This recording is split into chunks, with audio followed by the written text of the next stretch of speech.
Hi, my name's Kira, and I will be talking about joint decompression and joint mobilization. So, joint mobilization is pretty simple. It's when there's decompression in the joint to allow the client to have some additional movement. So, it all depends on the joint, really. If it is distracted, we can do this by assisting our body with bands, as well as doing body weighted exercise to apply the necessary force needed to that joint. So there shouldn't be any popping sensation. There should feel a loosening sensation because you're loosening the joint from the actual bone. So that's when you feel that sensation, but the client shouldn't feel any popping or any hurting when this decompression movement is being made. And then, so when we have joint mobilization, this is when an external force is applied to reestablish proper joint movement. So this is usually performed in a neutral range, and then the joint mobilization is performed in a position of restriction. So the direct method is usually performed in a manual assessment of decreased accessory motion in all directions. And so, discussed in class, we can actually classify joint mobility using the ordinal scale. So, grade from 0 being no movement and joint is not moving at all, and 6 being unstable. So, there is bracing, splinting, casting, and surgical stabilitation rather than, which is 0, and attempts should not be made to mobilize the joint whatsoever. There are clients which range from 4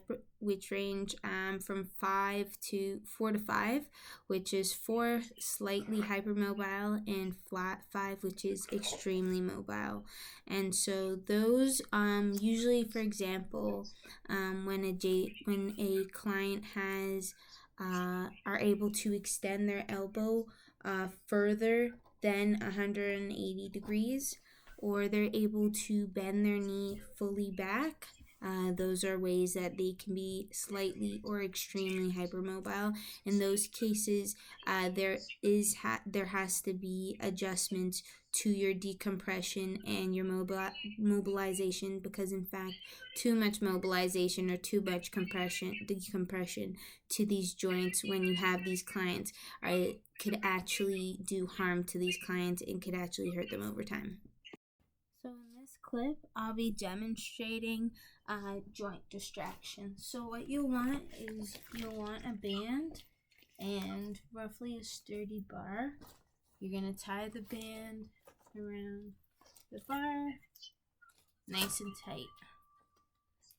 Then what you want to do is you want to get the band and you want to have it